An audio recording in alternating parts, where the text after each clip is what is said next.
Live from KSAT 12, the 6 o'clock news starts right now.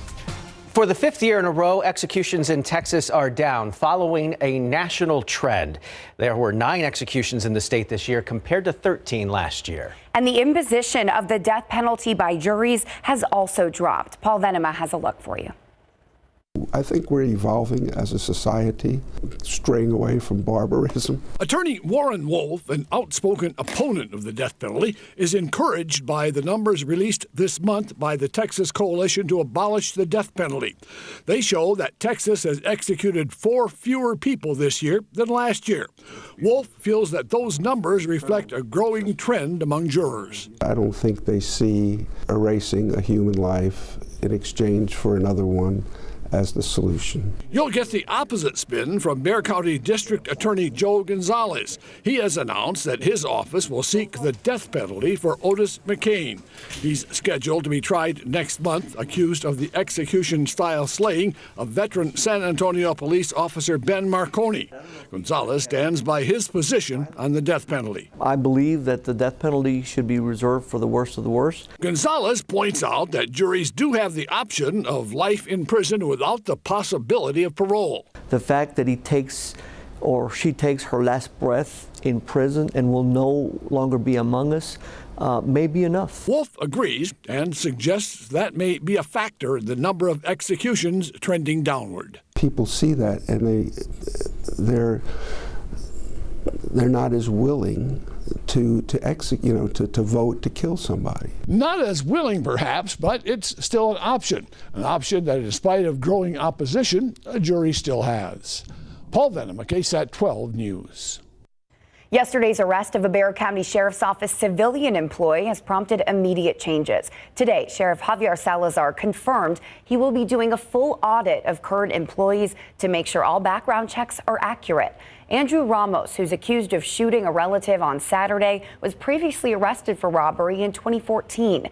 The case was dismissed in 2015, and the following year he was hired under the previous BCSO administration as a jail clothing clerk. Sheriff Salazar says under current stricter rules, he would have never been hired. Last year, the sheriff's office made one main change. Previously, the background check only covered convictions. Now it covers all arrests, even if they're dismissed. But I'm not going to continue to take that chance. It's just as embarrassing when somebody like that gets arrested as it is as a deputy. You know, this agency, we have to be above board. Salazar says every deputy does get a new background check every year, but in the past, that did not apply to civilian employees. He said now that'll change and everyone will get the annual check. Other top stories we're following for you this Monday evening. San Antonio police searching for a man who stole a disabled person's car on the city's south side. Here's a look at that suspect. This happened back on December 14th of this month on South Presa Street near West Highland Boulevard. Police say the victim was loading property into his car when the suspect approached him and demanded his keys. The two got into a fight and the victim was knocked down. Police say when the suspect drove off, he ran over the victim. If you recognize this man, you are asked to call Crime Stoppers at number 210-224-STOP. Arson investigators working to determine the cause of a suspicious fire just west of downtown. It happened around 1:30 this morning on West Commerce near North Cibolo Street. Firefighters say the fire started in a small trash can on the second floor of an abandoned building and then spread. There was no one inside at the time and no injuries were reported. Take a look at your time saver traffic on this Monday. A lot of folks still off for the holiday. Some cars out there. There was an accident here at I-10 in Callahan in the eastbound lanes. That just cleared moments ago, and it looks like traffic is flowing pretty well right now. Flu on the rise. Statistics from San Antonio Metro Health show a recent spike in the rate of healthcare provider visits for flu-like sickness following the death of a 43-year-old corrections officer in Kerr County. Garrett Berger talks with an expert from UT Health San Antonio about keeping your family safe. A sad day in Kerr County after a corrections officer died following reported complications with the flu.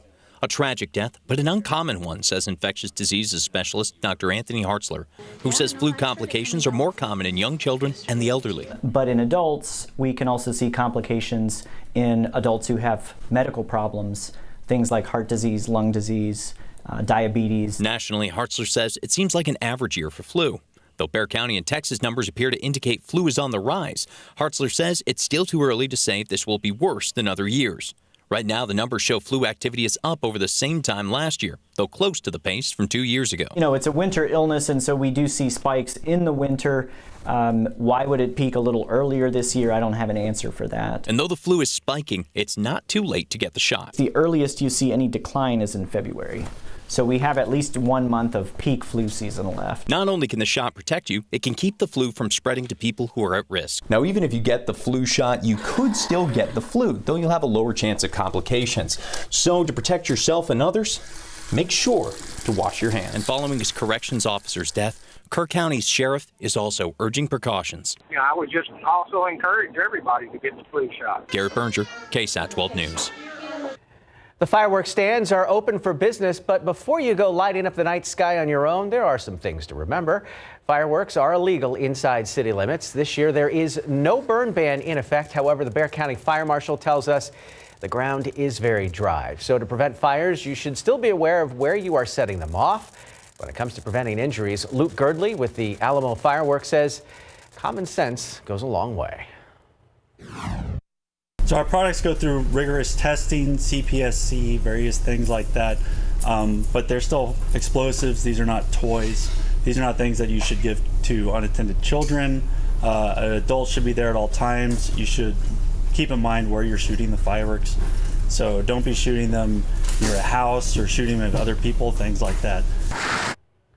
Bexar County Fire Marshal says while firework-related injuries are rare, they often happen due to recklessness. He also advises not to mix alcohol with the handling of fireworks. And if you live within city limits and want to report any illegal use of fireworks, there are 2 hotlines to call. The San Antonio Fire Department can be reached at 210-207-0202. That's from 6 o'clock tomorrow until 12:30 New Year's Day. Then Bexar County can be reached at 210-335-FIRE.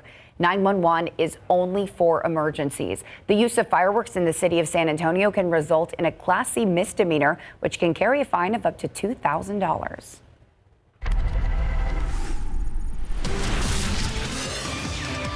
It was beautiful outside today, but a wonderful sunset for us this evening. Clear skies means we're going to cool down very quickly. Let's take a look at the aquifer. The aquifer, unfortunately, is down ½ a foot over the past 24 hours. And this is not great news either. The pollen count, mountain cedar is high, past 13,000. Mold is also high, close to 2,000. We can thank that stout northwest wind yesterday for those high mountain cedar counts. Now, the good news is we do have a little bit of rain in the forecast that could help to reduce this number. I'll have a look at that and your fireworks forecast coming up in just a few.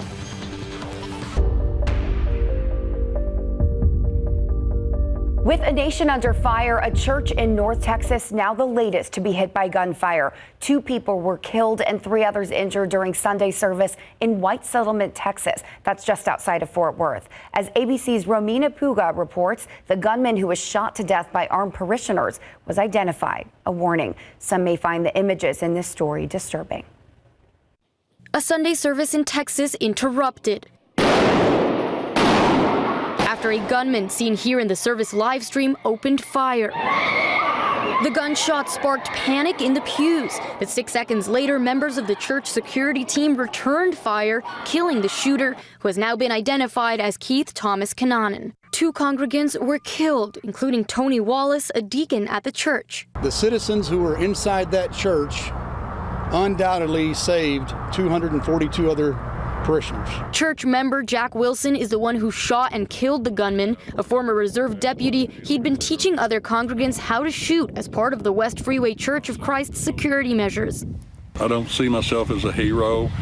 I see myself as doing what needed to be done to take out the evil threat. Today, Texas Attorney General Ken Paxton praised the state's gun laws, which include a measure enacted this year that affirms the right of licensed handgun holders to carry a weapon in places of worship, unless the facility bans weapons. We can't prevent every crazy person from pulling a gun, but we can be prepared like this church was. Investigators, including the FBI, are still working to determine a motive for the gunman, but say he had been to the church several times before and was arrested in 2016 for unlawful possession of a weapon in New Jersey. His sister says she believes her brother went on a suicide mission. Romina Puga, ABC News, Los Angeles. Still ahead at 6, a Purple Heart discovered a decade ago led to a mission to find the owner. It's a story we followed for over a month now. The final leg of that journey coming up. And a doctor now suing tech giant Apple. The invention one cardiologist claims is being used without his permission. That's next on the news at 6. This SA Salute holiday greeting is brought to you by CPS Energy. Hi, I'm Grace Robledo with CPS Energy. I'd like to give a shout out to my daughter Angelina Robledo, Cadet Lieutenant Colonel at United States Air Force Academy. I love you, mija. God bless you and take care. This year, no stranger to deputies and police officers who ended up on the wrong side of the law. Tonight on the Night Beat, take a look back at 2019's most memorable arrests. And now in your health headlines, a New York doctor is suing Apple, claiming the tech giant used his original technology in the Apple Watch. Joseph Wiesel says he received a patent for it in 2006. The cardiologist says he invented a method and device for detecting an irregular heartbeat. Wiesel claims Apple used that technology for its popular smartwatch. He's now asking the court to stop Apple from using his invention without his permission and to order the company to pay him royalties. Patients with colon cancer that spread to the liver used to have very few options if the standard chemotherapy stopped working. But as Tiffany Huertas explains, now a treatment that pumps chemo directly to the tumor is doubling the survival rate and giving patients more precious time. It brings back memories. Rita LaFlamme has 57 years of memories and counting with her husband, Bob.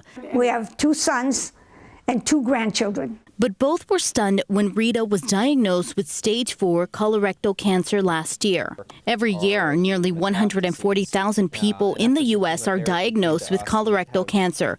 In up to a quarter of those, it has spread to the liver. You can see the darker circles in the liver represent the metastases. When standard chemotherapy stops working, many patients are left with few options. Now doctors at Duke University are offering a treatment called hepatic artery infusion using a pump. The pump, which is a battery-powered motorized pump, is surgically implanted into a pocket in the abdominal wall. The pump provides a direct dose of concentrated chemo to the liver. Those concentrations actually reach somewhere between 300 and 400 times the concentration that we'd be able to get if we gave it intravenously. So far, the results have been dramatic.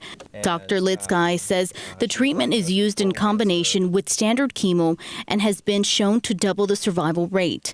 It's pumping on the tumor. I'm not feeling a thing. Rita says the treatment is working to shrink her tumor, and she hopes to have surgery to remove it soon. I know I can beat this. I have no doubt in my mind that I will beat it. More time means more memories for Rita.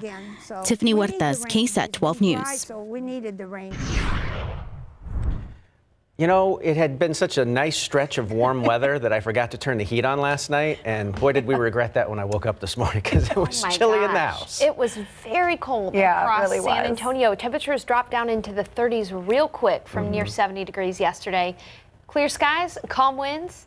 That's a perfect recipe for temperatures cooling down, and they'll do it again this evening. We'll be seeing temperatures close to 35 degrees by sunrise tomorrow. But let's take a look at high temperatures today across the Alamo City and across the KSAT 12 viewing area. Temperatures were in the 60s. It was 64 degrees in San Antonio for the high, just a couple of degrees above the average of 62.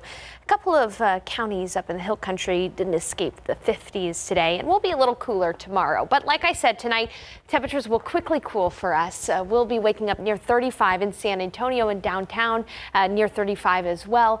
Up in the hill country, though, again, temperatures could be awfully close to freezing. We'll be flirting with that freezing line from areas generally north of Leon Springs out into the hill country. So make sure you turn on that heater this evening. Now, taking a look at the radar and satellite this evening, you can see very clearly down near Corpus Christi, we're starting to see some cloud cover work its way into the south central Texas. So Corpus Christi completely overcast at the moment.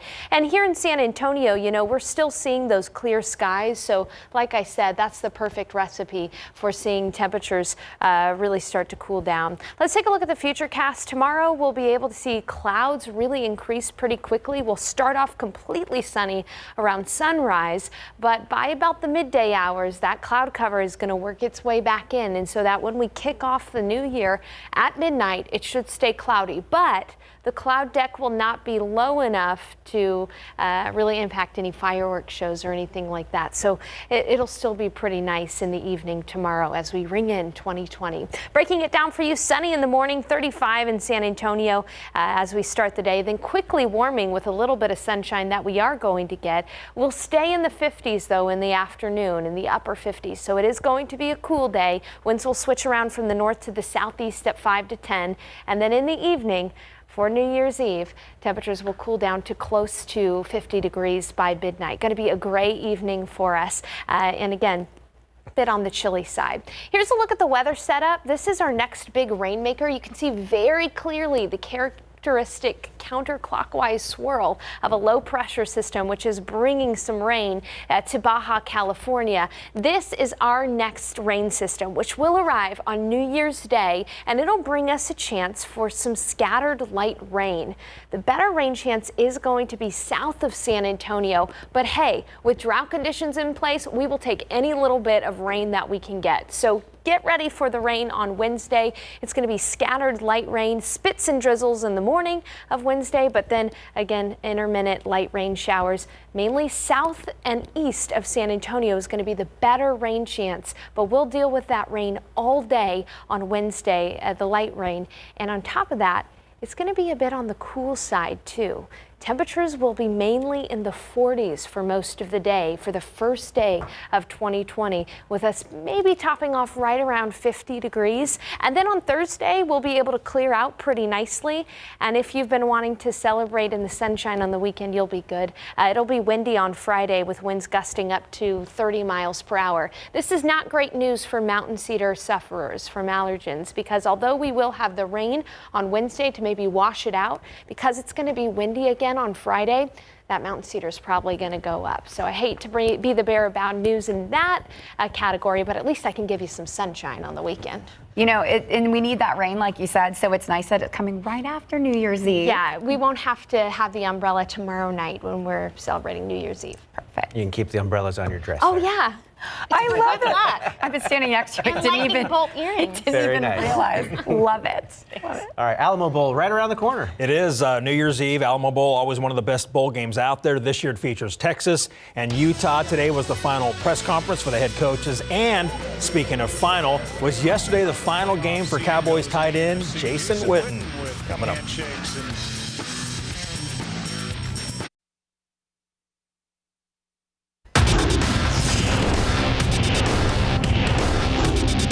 The bowl has been as advertised. We've had a great time. Players have had a great time. We've had an opportunity since I've been a head coach to go to 2 New Year's 6 bowl games in the last 5 years, and this one, like Coach said, I mean, it absolutely rivals any bowl game out there. The head coaches of Texas and Utah meet for the final time before kickoff tomorrow in the 2019 Valero Alamo Bowl in Big Board Sports. What a week it has been for the Texas Longhorns and the Utah Utes and their fans for the Valero Alamo Bowl. From the team arrivals to their first workouts to their visits to SeaWorld. Well, of course, they made some new friends. And the Riverwalk Pep Rally last night featuring both teams, their bands, and cheerleaders before the big game, New Year's Eve, where the Utes are still 7-point favorites. Today, both head coaches held their final press conferences, starting with Longhorns head coach Tom Herman, who believes quarterback Sam Ehlinger will be back for his senior season.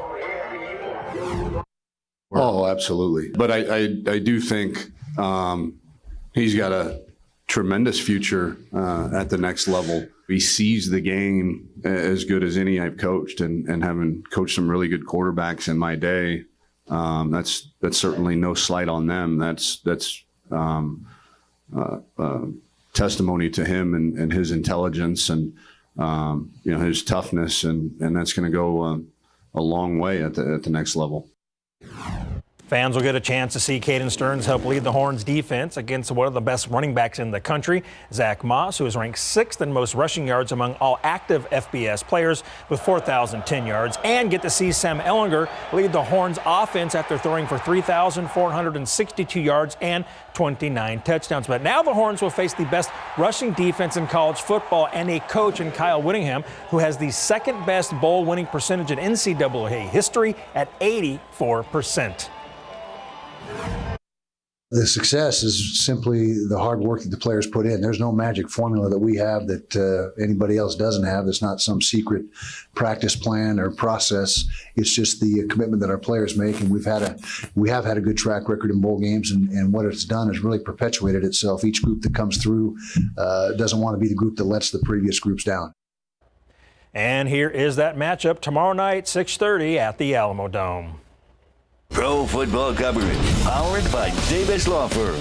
Jason Garrett's future as head coach of the Dallas Cowboys is in doubt following their playoff elimination yesterday. In fact, it appeared as if Garrett might feel he had just coached in his last game in Dallas last night, as he and his family took to the field after the game to throw a few passes and get in some last-minute hugs before his meeting with Cowboys owner Jerry Jones and his son Steven today following the team's 8-8 finish. Also, we could have witnessed the very last game for Jason Witten on the field after he came out of retirement to play again this season. The future Hall of Famer very emotional in the locker room. I know, I left everything I had out there. And when you empty the bucket like that, like I tried to do every single day, that takes a lot out of you. It takes a lot out of your family. But, their support was unwavering every step of the way, and have a chance to go compete and being out there on the field at critical moments. Maybe it was a little bit of a different role, but damn, I sure enjoyed it. And you know what? We enjoyed watching you, Whit, and I'll tell you what, I'm really bummed if he doesn't come back that man did not win a Super Bowl. It's a bummer. Yep. He deserves it. Best of luck to him. All right. There's a lot still ahead on the 6 o'clock news, including a year in review. We're nearing the end of 2019, and tonight we're taking a look back at the biggest local political headlines of the year. Plus, the son receives his father's long-lost Purple Heart Medal. That story for you right after the break.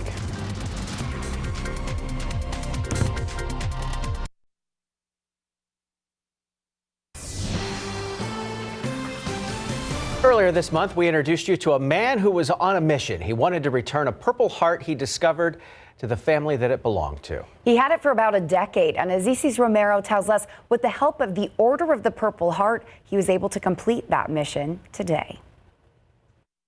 Well, the Purple Heart is awarded to combat warriors that are wounded in combat or make the ultimate sacrifice. It's a medal that Derek Scholl wanted to give back to the man it belonged to. Scholl first discovered the medal 10 years ago and never found the owner.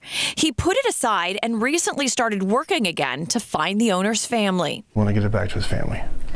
They deserve to have it back. With the help of veterans from the Order of the Purple Heart, they found the owner's son and returned it to him today. But to have this back in the family was just, like being born again. I almost cried. I really did. But it's overwhelming. Charles Cook was killed on December 1st, 1944, 5 days before his son Forrest was born. Forrest says his father was killed near the Belgian-German border during the Battle of Hurtgen Forest. While he never knew his father, Cook says his mother kept his father's memory alive by saving all of his postcards and love letters from the war. We assembled them in a central place in my home with his flag and other medals that he got, theater medals that he got, and letters that they had between them, postcards between them, etc. He says his father's Purple Heart will just add to his father's legacy. I have a lot of memorabilia of my father, his flag, and other medals, but I didn't have this original Purple Heart. So to get it back in the family is just tremendous. Isis Romero, KSAT 12 News. Now to the latest out of Louisiana, where the investigation into that deadly plane crash continues. The sole survivor in the crash now identified as 37-year-old Stephen Wade Berzas. He was still hospitalized in critical condition today. But doctors say he still has a fighting chance. Mr. Berzas has several things working in his favor. His young age, his overall good health, his strong family support, and his unwavering faith. He has a long journey ahead and will take this day by day. 5 people were killed when a small plane crashed in Lafayette, Louisiana over the weekend. One of them, a boy who would have turned 16 yesterday. Investigators from the National Transportation Safety Board are facing a tough investigation.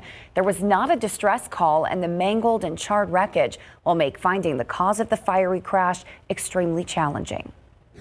Former President Jimmy Carter making his first public appearance since having brain surgery last month. The 95-year-old former president attended church services at his hometown church in Georgia with his wife Rosalind yesterday.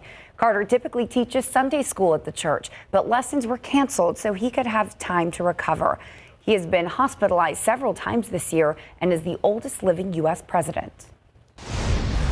Taking a look at news around Texas today, we've all heard the saying, one man's trash is another man's treasure. Well, that's very much the case for a Copperas Cove man turning Christmas trees into canes for veterans.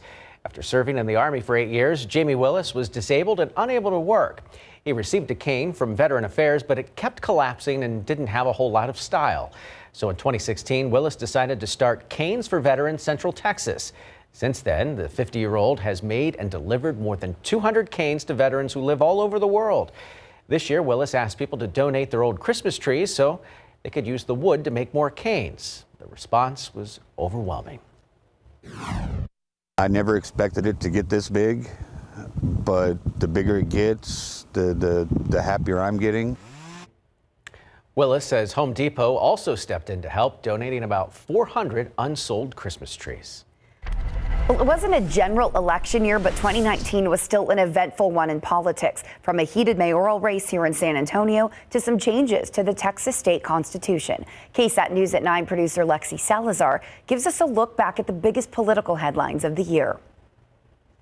It was a campaign that was at times divisive. The mayoral race started out with 9 candidates, but ended in a runoff between incumbent Ron Nirenberg and then District 6 City Councilman Greg Brockhouse. On the campaign trail, the candidates sparred over things like the city's decision to exclude Chick-fil-A from an airport concession contract and the climate action plan. Nirenberg ended up winning another term in the June runoff. After the campaign, Brockhouse said he was glad it was over. It's easy to put it on a mailer. It's easy to send those negative things out in the world.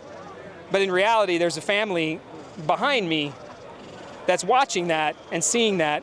Let's not ever forget that again in San Antonio politics. While Nirenberg said he learned some lessons on the campaign trail. I want people to see me more at their doorstep than on TV. And I think that as the years go by, you tend to lose focus on that. But that is certainly something you'll see more of in terms of my presence out in the community. Another big headline for local city government. For the second time in San Antonio history, women are the majority on city council. 3 newly elected councilwomen, Jada Andrews Sullivan, Adriana Rocha Garcia, and Melissa Cabello Haverda, were sworn in June. On the state level, Texans voted on 10 proposed amendments to the state constitution in November. Among the major changes, Texans approved an amendment making it more difficult for the legislature to enact a state income tax. Voters also approved an amendment giving Texas parks and historic sites the maximum funding authorized from a sales tax on sporting goods. Looking ahead to the big election in 2020, there will be a lot on the ballot. Besides voting for president, there's also a U.S. Senate race in Texas, several U.S. House races, Senate and House races statewide, and several local items on the ballot that Bexar County voters will weigh in on. And our digital show, KSAT News at 9, put together an entire show dedicated to revisiting the year's biggest moments. You can watch that on demand right now on KSAT.com, the KSAT mobile app, or the KSAT TV app, available on Roku and other smart TV devices. Still ahead on the news at 6, tips as we experience the winter weather, what the CDC is recommending if you find yourself bracing for colder temperatures.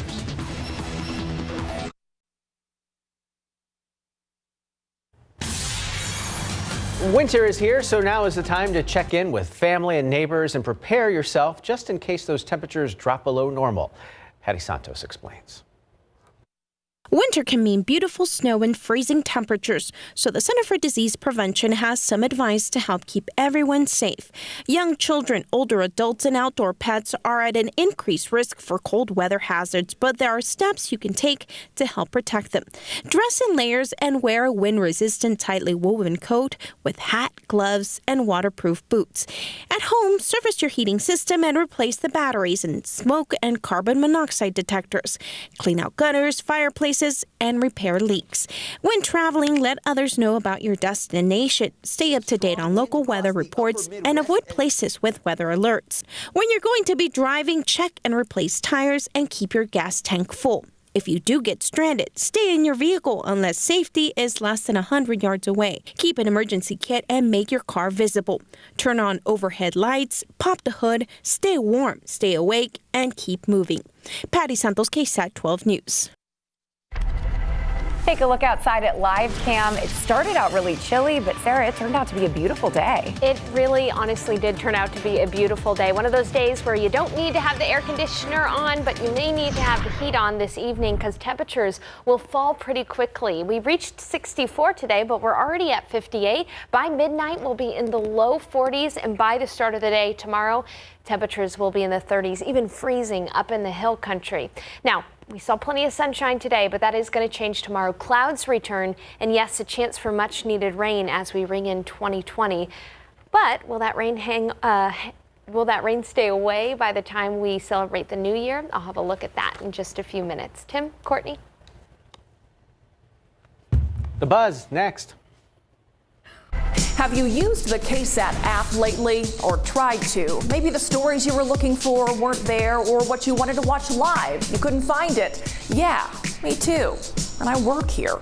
Luckily, my desk is right next to this guy, Colton. He's got a big title. Basically means he's in charge of everything online. So I asked, what's the deal? Our web team wizards did some investigating and found a quick and easy solution. Turns out, when we recently updated our website, ksat.com, you might have noticed we made it a whole lot cleaner, sleeker looking. It's a lot faster too, making it easy for you to find exactly what you want when you come to ksat.com. Well, that update means that your KSAT News app has to be up to date too. My web buddy Colton showed me how to fix my phone, so now we want to make sure you know the easy steps for a fix too. If you have an iPhone, open the App Store, then click your profile icon there in the top right-hand corner. Might be your initials, maybe a photo.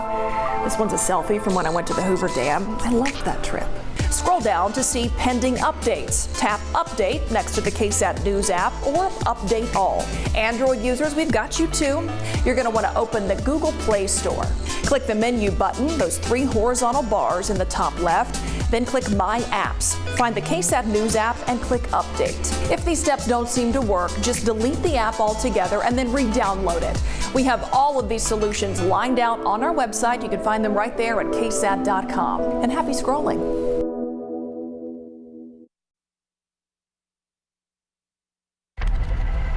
Former President Barack Obama getting some buzz over his favorite movies and TV shows of the year. Since his time in the White House, the former president has made it a yearly tradition to share his list of favorites. This year, the list includes movies like Parasite, Little Women, and The Irishman. President Obama also included the film American Factory from Higher Ground, the production company which he shares with his wife Michelle. Only 3 TV shows made the list. They are Fleabag on Amazon Prime, Unbelievable on Netflix, and Watchmen on HBO. Besides being president, what do President Donald Trump and former President Barack Obama have in common? Well, they're both the most admired man of the year. In a Gallup poll, the 2 men tied for the position, each with 18% of the vote this year. That poll is conducted every year. It asks people to name the man and woman they admire most. President Obama has been Gallup's most admired man for 12 years in a row, but this year he's sharing it with our current president, Donald Trump. Obama's wife, Michelle Obama, was also named Most Admired Woman of the Year. It is an Airbnb to rule them all. I'm so excited I get to read this one. A couple in North Carolina is building a Hobbit hole home based on the ones in the Lord of the Rings and the Hobbit books and movies. And get this, the 800 square foot 1-bed, 1-bath home is about 90% underground. It also includes a signature round wood door. But before you get too excited, the Hobbit hole home is not ready just yet. It's expected to be finished in about 2 months. As far as pricing goes, the couple has not decided how much they'll charge per night to stay there. Precious. Meat lovers rejoice. It's National Bacon Day, whether you want it with eggs on a burger or salad, pizza, or perhaps maple bacon donut or chocolate-covered bacon on a stick. I'll pass on those last 2. Today's the perfect day to celebrate. And if you're, terrified at what Tim just said and you want to be happy, you can also eat it on a lot of other things. National Bacon Day was created 22 years ago in 1997. by meth human cannonball Leonard and Danya D. Goodman. They recommend you celebrate it by eating bacon, get this, while watching movies featuring actor Kevin Bacon or films that have the word bacon in the title. Yeah, just eat I'm some bacon. still so impressed by that Gollum Smeagol impression. I'm going to have deeper, nightmares. But I don't want to take up any I more can time. quote the whole movie, so we won't get into it. They were on TV this weekend, and I was watching. So. Oh, there you go. Me and Ira Arthur can quote them, the go. entire trilogy. Oh my gosh, it was. I loved seeing that trilogy, but I also love talking about the weather. Okay, well, we'll do that. We can It was do a that, beautiful right? day. It was a beautiful day outside. Temperatures were nice and comfortable. High temperature near 64 degrees in San Antonio. But this morning it was chilly. We had a low of 34 as we look out over the Alamo Quarry smokestacks. And we've got clear skies at the moment. So we've got the perfect recipe for temperatures cooling down pretty quickly here. We've got clear skies. We've got light and variable winds. And so by midnight, we'll be close to 40 degrees. It's going to be a chilly evening for us. And in fact, by tomorrow morning, some folks will wake up near freezing. I think especially in the hill country and the further northwest of San Antonio city center that you go. So plan accordingly. Make sure the heater's on. It's been really nice over the last few days. We haven't really had to have the air conditioner or the heater on, but tonight's going to be one of those days where you'll want the heater on. So our weather setup, it's relatively clear around San Antonio, but notice the clouds kind of starting to creep in toward Laredo and Corpus Christi. We're going to have one of those days tomorrow where we start off with complete sunshine, but by the afternoon, you'll notice the gray skies. For now, though, we're kind of sandwiched between two weather systems. We've got one that's really causing a lot of travel woes up across parts of the Great Lakes and New England. A lot of snowfall up there as many people wrap up the Christmas and New Year holiday. But our next system is currently over Baja California. You can see very clearly the swirl around that low pressure system. This is going to end up south of San Antonio. It's going to traverse the Sierra Madres and end up south of San Antonio. Not ideal positioning for good soaking rain, but just enough to make the weather gray and to make it drizzly and light rain by New Year's Day. Until then, though, tomorrow's going to be a transition day where we'll see the clouds return. By midnight, it'll be cloudy as we ring in the new year and cool. We won't see the rain, however, until Wednesday, when we'll see areas of light rain, scattered light rain on and off again. But notice that the area of more moderate rain will be south of San Antonio, right where that low is going to go. So areas like Beeville, Corpus Christi, Laredo, expected to have a little bit more rain than us here in San Antonio, but we will still see areas of scattered light rain on Wednesday, and that's going to make for a cool day. So let's go ahead and talk a little bit about what you can expect for today by the numbers. Tomorrow by the numbers. Cold in the morning, clear skies, about 35 in San Antonio, increasing clouds, and then we'll spend the afternoon in the upper 50s with cloudy skies by dinner time. Winds will be switching from the north to the southeast at 5 to 10, and then in the evening it'll be nice and cool. For your New Year's Eve forecast, if you're going to be in downtown San Antonio ringing in 2020, it's going to be chilly, near 50 degrees by midnight with areas with light rain. Again, scattered light rain is, with areas of cloud cover. Scattered light rain is going to be in the area on Wednesday, and then we'll clear out by the weekend. It'll be windy on Friday with tons of sunshine and a high near 70 degrees on Sunday and Monday. Back to that sunny trend on the weekends. Exactly. We'll take it. Keep it coming. We'll be right back.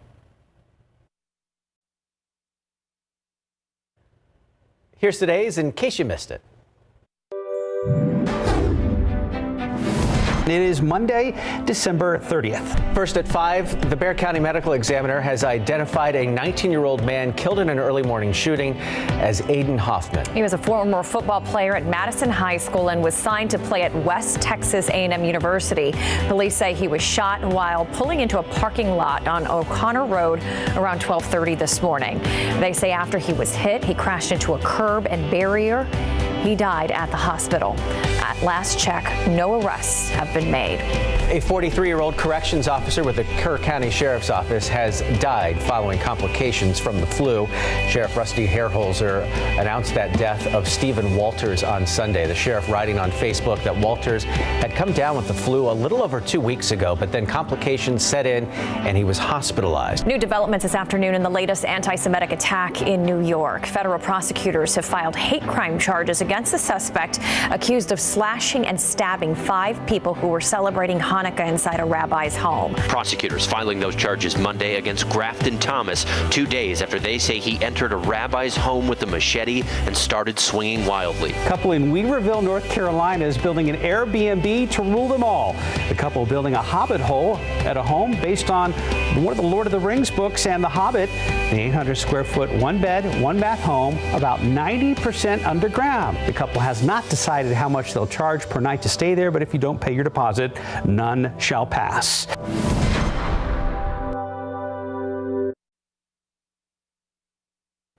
Clouds do make a return tomorrow, and we'll spend the day in the 50s in the afternoon. And then for New Year's Day itself, we are going to have areas of scattered light rain. It'll be cloudy and it'll be chilly. Temperatures for most of the day will be in the 40s on New Year's Day. Thankfully, we clear out on Thursday, and it should be nice and comfortable in the weekend. All right, sounds good. Thank you so much for watching. We'll see you back here at 10. And don't forget the 9.